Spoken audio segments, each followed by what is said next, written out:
Hello and welcome. This is Pepin from Pepin Reacts, and today we have another recap of a show that we watched called Breaking Bad.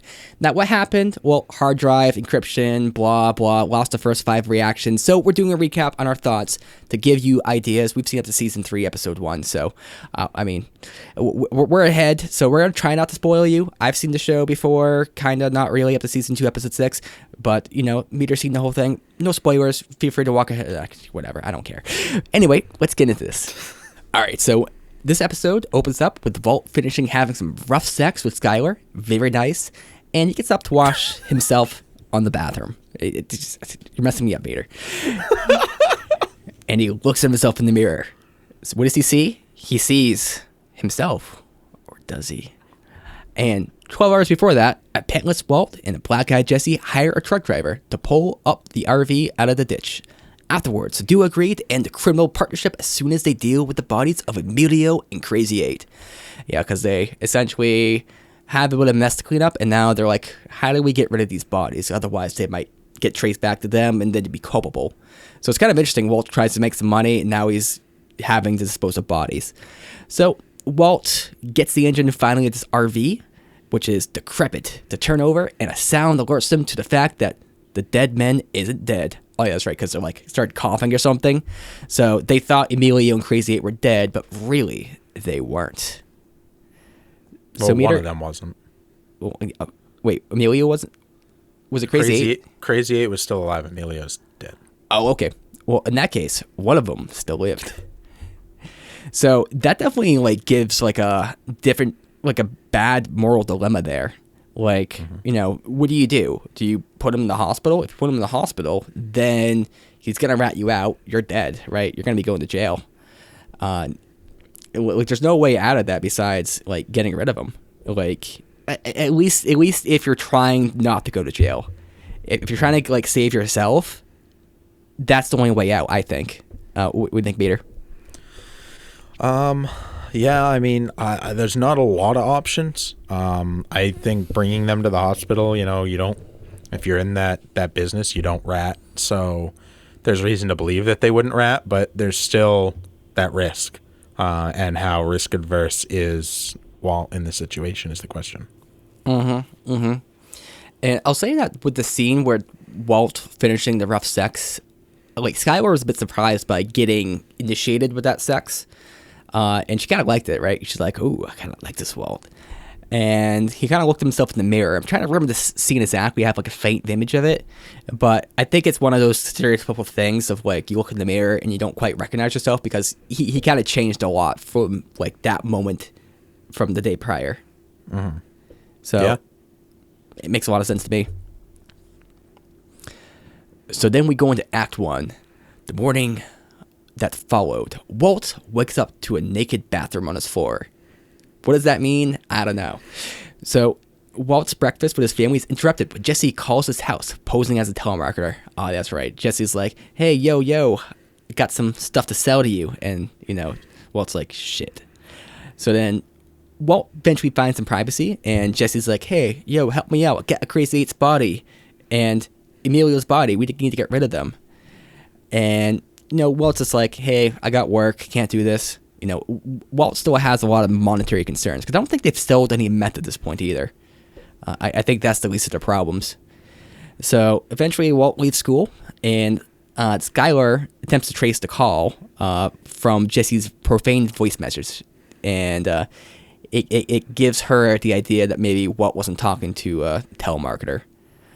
Jesse and Walt are anything less but conspicuous. Especially Jesse, because what was it? He had his name was Captain Cook or something. Yeah. That ain't a good idea right there. I mean, that's kind of exposing yourself a little bit.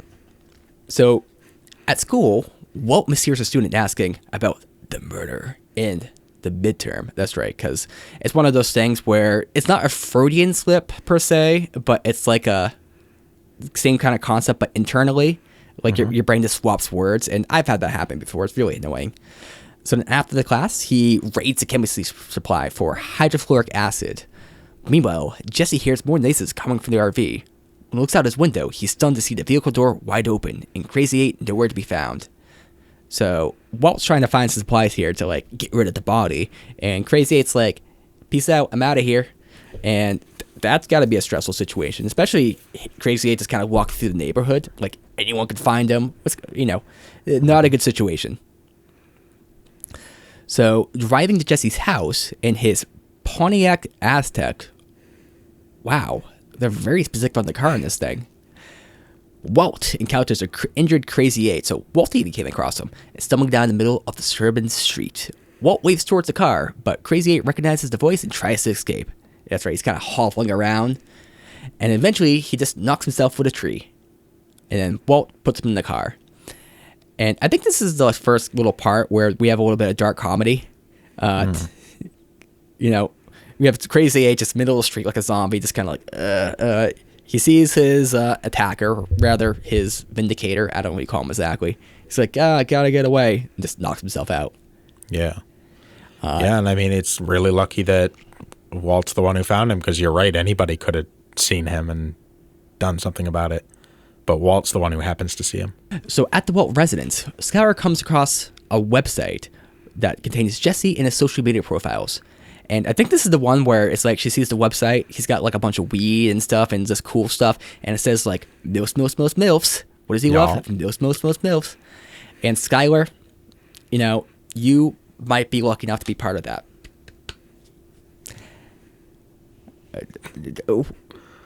Oh, you're not going to clap? If she has a third kid, then she can be MILF, MILF, MILF. Oh, okay. So that's what the MILFs... Okay, I thought it was just how good of a MILF you are, like a level of attraction, but really it's just the amount of kids. Yeah, it compounds. Every time you have a kid, you add a MILF. I see. So, My now mom... she's a MILF meh. Don't finish that sentence, Nathan. Yeah.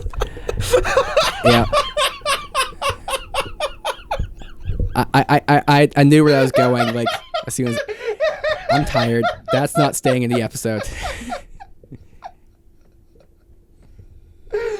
That's really funny. I was just thinking about Mother. It's just like shit. I hope that stays in the episode because that's very good. Okay. Let's go with somebody else's mom who's really hot. There we go. They might be a MILF if they had two kids. Anyway, true. Walt brings the conscious Crazy back to Jesse's house, where they take him to the basement. Ooh, we're going to the basement this early in the season too. That's pretty crazy. And they secure him to a pole with a bike lock around his neck. And it's Mike. If you haven't seen the episode for some reason or listening to our commentary, you gotta see this thing because this is like a little bit brutal, right? It's kind of hard to watch, very uncomfortable, and it's hard to imagine how you escape with it like around your neck like that. Walt and Jesse try to argue about what to do next. The first priority is to dispose of Amelia's body and destroy the evidence. Walt suggests that they use hydrofluoric acid to break down the corpse. They also agree that they have to kill Crazy Eight. The duo toss a coin to see what they will do. Jesse wins the coin toss to dispose of Amelia's body. Thus, it is up to Walt to kill Crazy Eight. Jesse has to buy the specific plastic bin so he can properly dispose of the body. However, upon visiting the supply store, an impatient Jesse can't find one that's big enough for the body. That's right, because Walt gives him like very specific instructions to buy one that's like polyurethane or something like that. Yeah. And I believe it's because that polyurethane won't react with the hydrofluoric acid. Right. And Jesse's just kind of like, I can't find it. Shit. Well, I guess I'll just get this one. Mm-hmm. Or maybe even found one, but just wasn't big enough. I forget if which one it was, or if it was both. He finds one and it's not big enough, so he doesn't buy any. Oh, I see.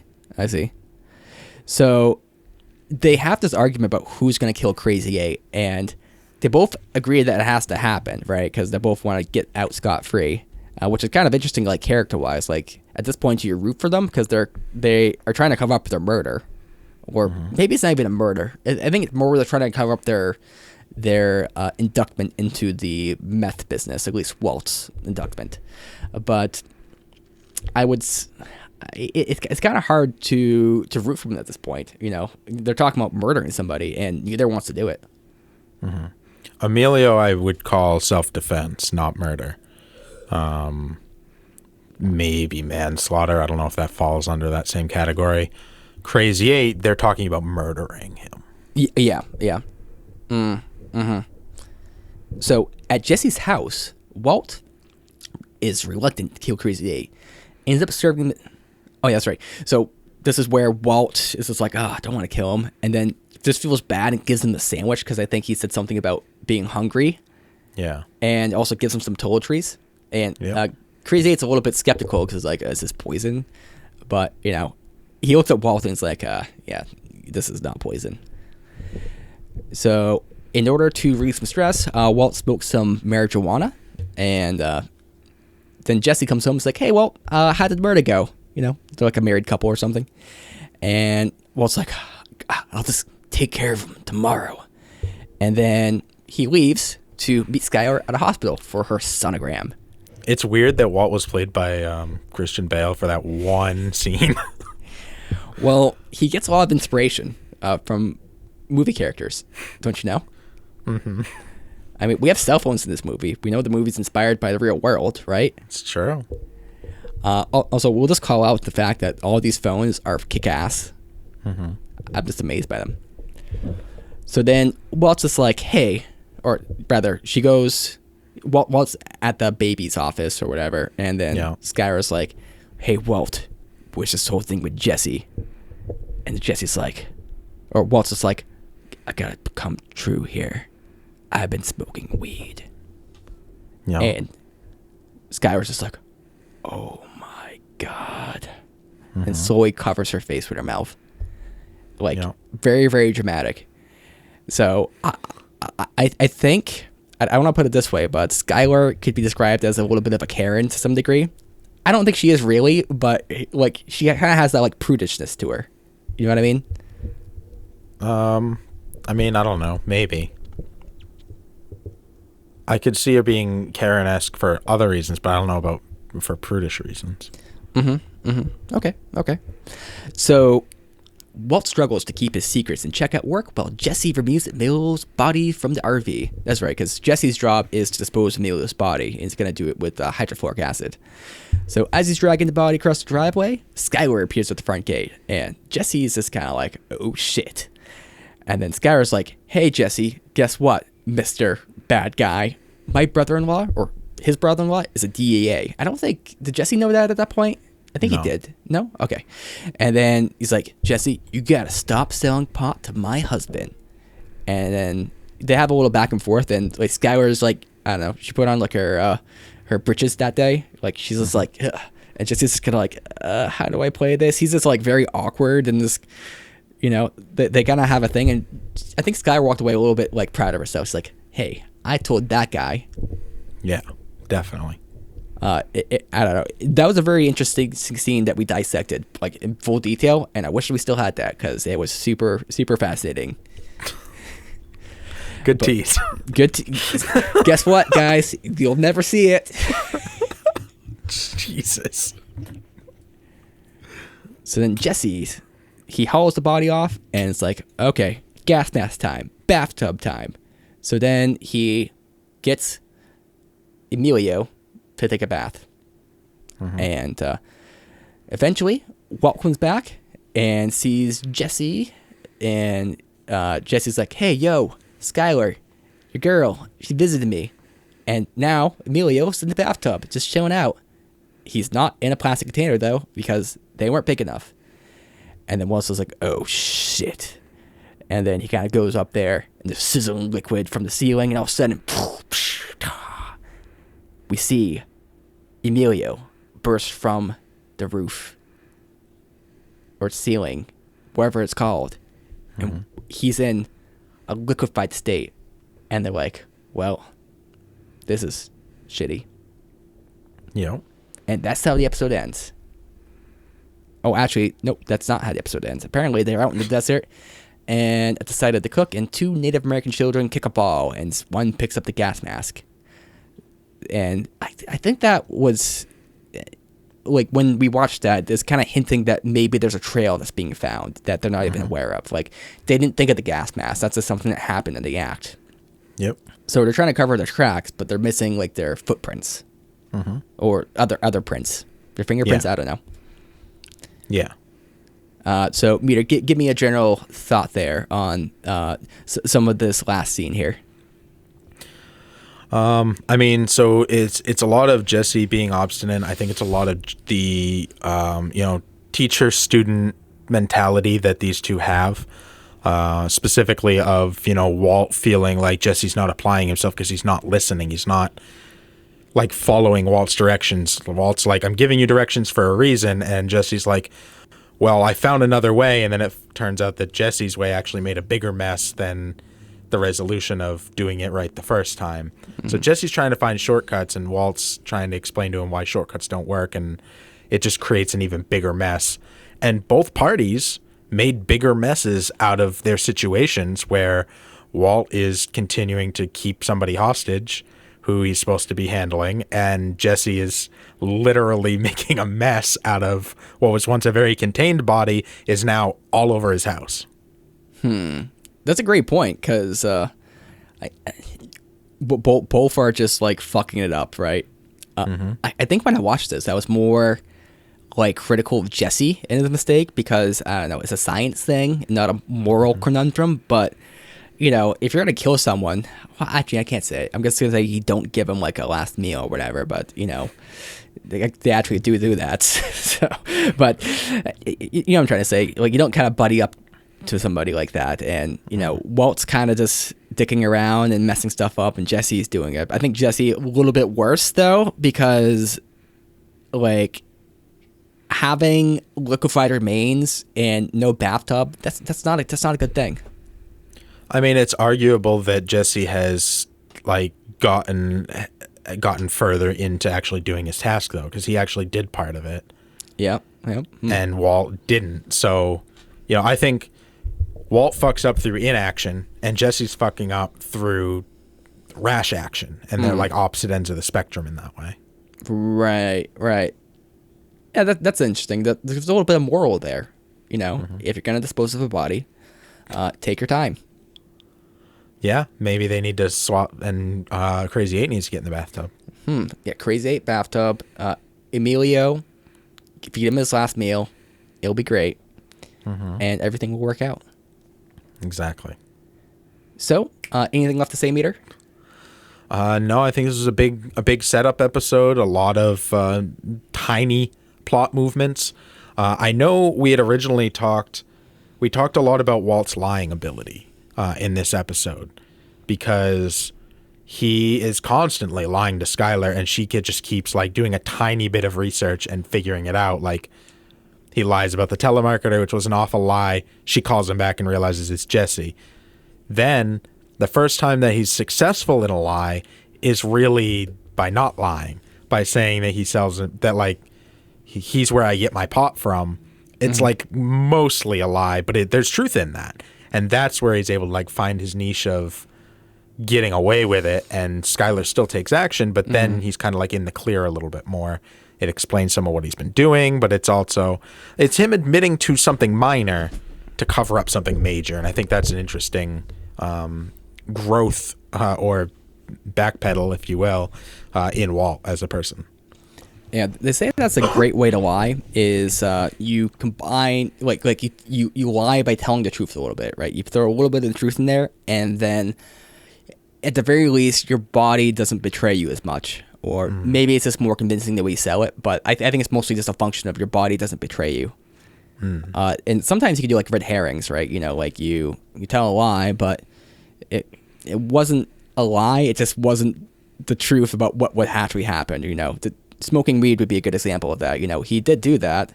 He did get it from Jesse, but it's completely separate from the whole actual issue, which is the meth. Yeah, and I mean, nobody knows about his cancer still. Oh yeah, that's right. He's kept that from Skylar. Yeah. And at this point, what is Walt doing this for? Because I think in the episode 1 we kind of, or I kind of came to the idea that he was probably doing it for his cancer. Just at wit's end and a little bit desperate. But I don't think it's explored yet in these 2 episodes. What do you mean? What he's doing it for? Why he's got into the meth business? Oh no, it's pretty pretty clear why, because Okay. he knows he doesn't have much time and he has a baby on the way and wants to be able to provide for them when he's dead. Right. Okay. So I think we'll end this one right here. If you guys love this reaction, you should like their video. If you guys hate this reaction, just don't like the video, because it's something that you can do for us, to me, to everyone on the planet Earth. Comment, say, hey, yo, MILFs, and I'll know what you're talking about. She won't. It's okay. Why? She's your mom. How would she know? So you guys have a great rest of your day, and thank you, because this is Pepin from Pepin Reacts.